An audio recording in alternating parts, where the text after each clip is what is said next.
అహంకారపూరితంగా ప్రస్తుతం ఏదో ఈ నిమిషానికి మా చేతిలో అధికారం ఉంది కదా, మేమే కర్తలం, మేమే దర్తలం, ఏదైనా చేయగలుగుతాం అనేటువంటి పద్ధతి ప్రజాస్వామ్యానికి స్ఫూర్తి కాదు, ప్రజాస్వామ్యానికి మంచిది కాదు. దాన్ని ఎవరు కూడా మెచ్చుకోరు. అది ఎందుకు కూడా పనికిరాదు అధ్యక్ష. దురదృష్టం. ఈరోజు ఏంది అధ్యక్ష, మాటలు ఇక కోటలు దాటిపోయి పెద్ద గందరగోళం. ఉపన్యాసం వింటే మైకులు వలిపోయి 2 గంటలు 3 గంటలు పెద్ద భయంకరమైనటువంటి కథ. ఏందిరా కథ అని వెనకకి మరి చూస్తే మంచినీళ్ళు దిక్కులేవు, సాగునీళ్ళు దిక్కులేవు, కరెంటు దిక్కులేవు. అంతకంతే. ఇక కథ ఏంది? మంచినీళ్ళు ఎక్కడ దిక్కులేవు? ఢిల్లీ రాజధానిలో లేవు అధ్యక్ష. ఒక్కొక్క మాట ఎడిగిపోతా అంటే ఓ ఇట్లా పోయి ఎడిగిపోతా అన్నట్టు ఉంటుంది. మంచినీళ్ళు ఉండయి, కరెంటు ఉండయి, సాగునీళ్ళు ఉండయి. అది కథ. వెరసి మన భారతదేశం యొక్క చరిత్ర ఏంటంటే ఇది కథ. మినిమం బేసిక్ నీడ్స్ అవి కూడా కావు. దాని ఫలితం ఏంది అధ్యక్ష? 75 సంవత్సరం ఇన్ని సంపదలు ఉండి, ఇన్ని నీళ్లు ఉండి, ఇంత భూమి ఉండి, ఇంత ఖనిజ సంపద ఉన్నటువంటి రత్నగర్భ లాంటి ఈ దేశంలో ఈవెన్ టుడే అమెరికాలో ఎవరికన్నా పిల్లగానికో అమ్మాయికో గ్రీన్ కార్డు దొరికిందంటే వాళ్ళ తల్లిదండ్రులు ఇక్కడ దావత్ చేసుకొని పార్టీ ఇస్తారు అధ్యక్ష. You know my son got green card in America, please come to the party in the evening అని సాయంత్రం పిలిచి పార్టీలు ఇస్తాను. అంటే ఎక్కడున్నాం మనం? నిన్ననే ఫైనాన్స్ సెక్రటరీ గారు, మన నరసింహరావు గారు, జిఆర్ రెడ్డి గారు మేమంతా కూర్చొని మాట్లాడుతుంటే ఇప్పటికీ 20 లక్షల మంది అధ్యక్ష బీజేపీ అధికారం చేపట్టిన నాటి నుంచి నేటి వరకు 20 లక్షల మంది భారతీయులు మన ఇండియన్ సిటిజన్షిప్ వదిలేసుకున్నారు అధ్యక్ష. భారత పౌరసత్వాన్ని వదిలేసుకున్నారు. ఎందుకు పోతారా అధ్యక్ష? దేశం వదిలిపెట్టి ఉన్న ఊరిని కన్నవారిని వదిలిపెట్టి వాళ్ళని పోతారా? చక్కదనం ఉంటే ఎందుకు పోవాల్సి వస్తుంది? సిటిజన్షిప్ వదులుకునేటువంటి దౌర్భాగ్యమైంది. వేరే దేశంలో పౌరసత్వం దొరికితే దావతులు చేసుకునే దౌర్భాగ్యమైంది. అసలు ఏం జరుగుతుంది ఈ దేశం? భయంకరమైనటువంటి పరిస్థితి అధ్యక్ష. ఈ మధ్య నేను బయట ఒక మాట చెప్తా ఉన్నా, తమరు కూడా చూసుంటారు పేపర్లలో. ఎన్నికలు జరిగినప్పుడు పార్టీలు గెలుతానని, నాయకులు గెలుతాను కానీ ప్రజలు ఓడిపోతారు అధ్యక్ష. అది దురదృష్టం. ఈ దేశం చేసుకునే దురదృష్టం. మోడీ గారు గెలిచిండ్రు 2014లో. ఎందుకు గెలిచారు? కాంగ్రెస్ పనికి రాకుండా అయిపోయింది, ప్యారలైజ్ అయిపోయింది, మన్న అయిపోయింది. ఏదో ఆ మన్మోహన్ సింగ్ గారు పాపం మంచి వ్యక్తి అనేది బదనాం పెట్టి ఆయన పనిచేసుడు ఎక్కువ చేస్తాడు, ప్రచారం తక్కువ చేయలేను. డాండు ఆయన లొల్లి పెట్టినట్టు చాలా చేసిండు ఆయన పని. నేను చెప్తా ఆయన ఏం చేసిండు, మోడీ గారు ఏం చేసిండు నా దగ్గర లెక్క. నేను చెప్పలేదు, చాలా మంది చెప్పిండ్రు. మోడీ గారి కన్నా బెహతరీన్ పనిచేసిండు ఆయన, కానీ ఆయన చెప్పుకోలే. చేయలేదని వీళ్ళు లొల్లి ఎక్కువ చేసి దేశాన్ని నమ్మించి మేమేందో చేస్తామని చెప్పారు. ఆ చరిత్ర నాది కాదు అధ్యక్ష. పూజా మెహ్రా అని చెప్పి ఒక very famous economist, she's a journalist also, the last decade అని చెప్పి ఒక పుస్తకం రాసింది. యువ ఎమ్మెల్యేలు రాసుకొని తెప్పించుకొని చదువు చూడండి. పూర్తి వాస్తవాలనే దీనిలో. ద లాస్ట్ డికేడ్ అంటే 10 సంవత్సరాల నరేంద్ర మోడీ గారి, మన్మోహన్ సింగ్ గారి యొక్క పరిపాలన ఏం జరిగింది నేను కూడా చెప్తా. లెక్క పుస్తకం పెద్దగా శాంతిసేపు అవుతుంది కానీ వారందరికీ కూడా నేను ప్రభుత్వ పక్షాన ధన్యవాదాలు తెలియజేస్తా ఉన్నా అధ్యక్ష. వారు చెప్పినటువంటి సూచనలు నేను చివరిలో ముగింపులో చెప్తాను. ఇక్కడ కొన్ని విషయాలు డెఫినెట్గా చర్చ జరగాల్సింది అని చెప్పి నేను భావిస్తున్నా అధ్యక్ష.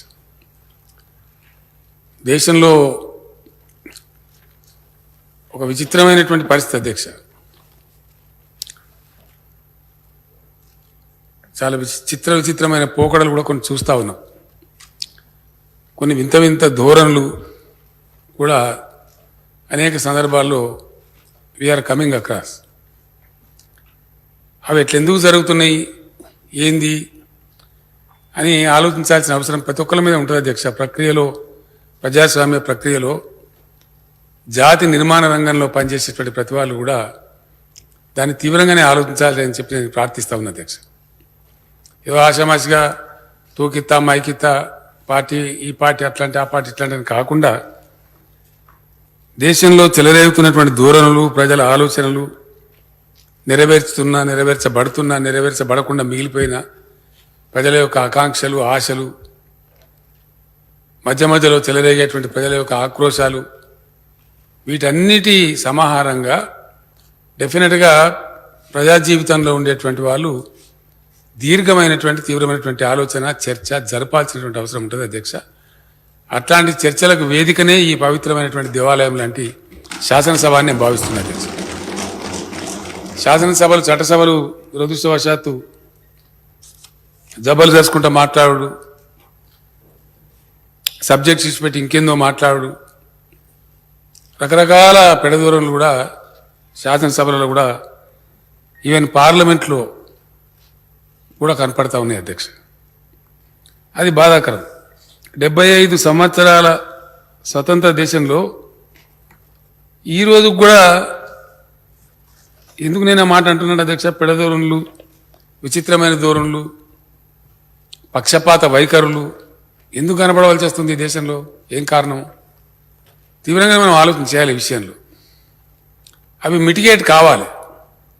తాత్కాలికంగా ఉన్నా డెఫినెట్గా దే నీడ్ టు బి మిటిగేటెడ్ అధ్యక్ష. ఇక ఎప్పటి మాదిరిగానే ఇప్పుడు కూడా ఈసారి కూడా కేంద్రం పెట్టినటువంటి బడ్జెట్లో మనకు చాలా తీవ్రమైన అన్యాయం చేసింది. అది నేను చెప్పాల్సిన అవసరం లేదు. బడ్జెట్ చదివిన విజ్ఞులందరికీ తెలుసు. సింపుల్గా అధ్యక్ష, ఇక 96 కథలు చెప్పే బదులు దేశంలో 157 మెడికల్ కాలేజీలు ఇస్తే తెలంగాణ రాష్ట్రానికి ఒకటి రాదు. దాన్ని ఏమనుకోవాలి అధ్యక్ష? అది ప్రజాస్వామ్యమా, ఫెడరల్ స్ఫూర్తా? దీన్నే ఫెడరలిజం అంటారా? కోఆపరేటివ్ ఫెడరలిజం అంటే ఇదే అనుకోవన్నా? మళ్ళీ మనం 157 నర్సింగ్ కాలేజీలు మంజూరు చేస్తామని కేంద్రం చెప్తే 157 ఒక్కటంటే ఒక్కటి రాదా అధ్యక్ష? ఇక ఇది దేనికి సంకేతం? ఇది ఒక తెలంగాణ కాదు, ఇట్లా ఎవరి ఏడలో జరిగినా కూడా కరెక్ట్ కాదు. ఏ ఒక్క విషయంలో జరిగినా కూడా కరెక్ట్ కాదు. ఇప్పుడు మిత్రుడు రాజేందర్ గారు మాట్లాడుతూ వారు అనేక విషయాలు పాయింట్అవుట్ చేశారు. కొన్ని బస్సులు రాకపోతే ఎట్లా బాధ ఉంటుంది, డైట్ ఛార్జీలు కట్టలేని పిల్లలకు కడుపు నిండా తినలేకపోతే ఏ బాధ ఉంటుంది. Definitely we welcome it. అవి ఉన్నట్టయితే తప్పకుండా దాన్ని సమీక్ష చేయవలసిందే, న్యాయం జరగాల్సిన సమస్య ఉంది కాబట్టి వారు చెప్పారు. వరదలు వచ్చినప్పుడు అనూహ్యంగా తాటి చెట్టు గొయ్యిలు పడి నేను అదే ఫైనాన్స్ మినిస్టర్ గారు కూడా పిలిచి మాట్లాడాను. మీరు ఏమైనా ఇచ్చిండ్రా? మనం జరిగినటువంటి వరద నివారణలో అక్కడక్కడ కొన్ని జరిగినాయి కదా, పర్టికులర్ గోదావరి ప్రాంతంలో ఇంక ఇవ్వలేదు, నివేదికలు రాలేదు, వస్తే డెఫినెట్గా ఇస్తామని వారు చెప్తా ఉన్నారు. ప్రొవిజన్ కూడా ఉంది, బడ్జెట్లో కూడా పెట్టుకున్నాం, వాటిని పరిశీలించవచ్చు. ఎందుకు వస్తుంది ఆ మాట? ఇప్పుడు రాజేంద్ర గారు ఇంకేళ్ళ మాట్లాడచ్చు. ఎందుకు మాట్లాడతారు? బట్టి విక్రమార్క గారు కూడా మాట్లాడుకునే విషయాలు చెప్పిండ్రు. ఆ ముచ్చట ఎందుకు చెప్తారు? అక్కడే ఉంది కాబట్టి, అవసరం ఉంది కాబట్టి, ఆ నీడ్ ఫుల్ఫిల్ కావాలని సదుద్దేశంతో చెప్తారు. ప్రజల పక్షాన ప్రజల గొంతుగా చెప్తారు. అట్లనే ఓ రాష్ట్రం కూడా ఇంత దారుణంగా ఇంకా ఘోరమైందంటే అధ్యక్ష, జరగకూడనటువంటిది. ఐఎమ్ సారీ, ఇంత విశాలమైన భారతదేశంలో ఇంత డెమోక్రసీ మెచ్యూర్ అయిన తర్వాత 75 సంవత్సరాల ప్రజాస్వామ్యం పరిడవిల్లిన తర్వాత సింపుల్ అధ్యక్ష, చాలా సింపుల్. మన ఫైనాన్స్ మినిస్టర్ కూడా చాలాసేపు మాట నేను టీవీలో చూసాను.